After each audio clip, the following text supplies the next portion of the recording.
देखो समझो, फिजिक्स में क्लास 9th का चैप्टर नंबर कितना है? 3 है। इसमें क्या है? बल तथा गति के नियम। हम पिछले क्लास में बता दिए थे बल का क्या 3 गो, गति का कितना नियम दिया था न्यूटन साहब ने, सर आइजैक न्यूटन साहब ने 3 गो नियम दिया था। प्रथम गति का नियम, द्वितीय गति का नियम, तृतीय गति का नियम। ये सब हम प्रथम गति का नियम, आज द्वितीय गति का नियम हम शुरू करने जा रहे हैं। प्रथम गति नियम से क्या होता है? बल का परिभाषा मिलता है। प्रथम गति नियम से बल का परिभाषा मिलता है। यदि कोई वस्तु विराम में है तो विराम में रहना चाहेगा, गति में है तो गति में रहना चाहेगा, उसी को न्यूटन का प्रथम गति नियम कहते हैं। इसका बहुत सारा एग्जाम्पल हम दे दिए थे ना। अब समझो न्यूटन का द्वितीय गति नियम, ध्यान से देखो। न्यूटन गति किसी वस्तु पर आरोपित बल संवेग में परिवर्तन की दर के क्या होता है? समानुपाती होता है। यदि किसी वस्तु पर आरोपित बल संवेग में परिवर्तन की दर के क्या होता है? समानुपाती होता है। समानुपाती F बराबर यम ए, ये व्यंजक तोड़ के निकल गया है। F बराबर क्या होता है? यम ए।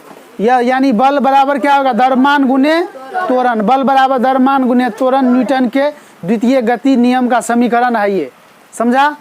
और न्यूटन के दूसरा नियम से क्या प्राप्त होता है? बल का व्यंजक प्राप्त होता है, यानी बल का सूत्र प्राप्त होता है। तो बल का सूत्र क्या होता है? F बराबर यम ए, समझा। अगर कोई गद्दा के तुलना में कोई आदमी गद्दा पर गिरेगा और वैसे फर्श पे गिरेगा यानी पक्की जमीन पर, तो उसको ज़्यादा चोट लगेगा। ऐसा चोट क्यों लगता है? क्योंकि गद्दा पे गिरने के बाद व्यक्ति उस पर थोड़ा जंप करता है। जैसे स्प्रिंग का नियम हम बताए थे, स्प्रिंग गाड़ी सब में लगाया रहता है। क्यों? उबड़ खाबड़ का उसको गति को मंद करने के लिए लगाया रहता है। स्प्रिंग गाड़ी सब में उबड़ खाबड़ में जाएगा तो स्पीड में रहेगा, गति में रहेगा, तो उसको क्या करेगा? उसके गति को मंद किया जाता है, जिससे गाड़ी का कोई पार्ट पुर्जा टूटेगा फूटेगा नहीं, खुलेगा नहीं। इसीलिए स्प्रिंग लगाया जाता है गाड़ी सब में। सब कुछ में स्प्रिंग लगाया जाता है। साइकिल सब में भी स्प्रिंग रहता है ना। अब गाड़ी में स्प्रिंग क्यों लगाया जाता है? तो उबड़ खाबड़ आकृति में उत्पन्न धक्का को मंद करने के लिए गाड़ी में स्प्रिंग लगाया जाता है, समझा। बॉक्सिंग वाला एगो हाथ में लगाया रहता है, बॉक्सिंग जो करता है तो अपना सिर पीछे करके मारता है। क्यों? उसको अधिक चोट लगेगा नहीं। ये भी न्यूटन का द्वितीय गति नियम का उदाहरण हो गया।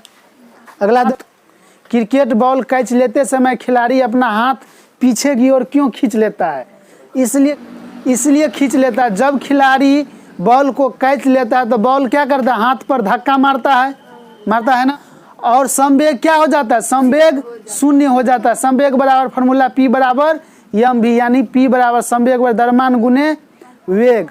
संवेग बराबर सूत्र क्या होता है? द्रव्यमान गुने वेग। अगर उंगली के बीच में बॉल आते ही अगर बॉल को पीछे की ओर खींचते हैं तो क्या होता है? इससे संवेग में परिवर्तन का समय बढ़ जाता है और हाथ में चोट कम लगता है।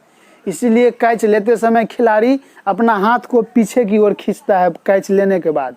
नहीं, अगर नहीं खींचेगा तो हाथ में चोट भी लग जाएगा, कैच भी छूट जाएगा। इसीलिए खिलाड़ी सबको देखेगा कैच जो लेगा तो कैच लेकर के ऐसे खींच लेगा। कोई आदमी को जो साइंस नहीं पढ़ा रहता है तो कैच लेगा, बॉल आएगा तो ऐसे करके लेगा, ऊपर कपारे पे गिरेगा, ठोड़े पे गिरा लेगा। उस पर गिरेगा तो हाथ में तो चोट लगेगा तो उंगली और को फाड़िए देगा, उंगली टूट जाएगा। हमको भी कितना बार कैच जो आता है तो बॉल पकड़ के इसको खींच लो ऐसे, तब चोट कम लगेगा, समझा।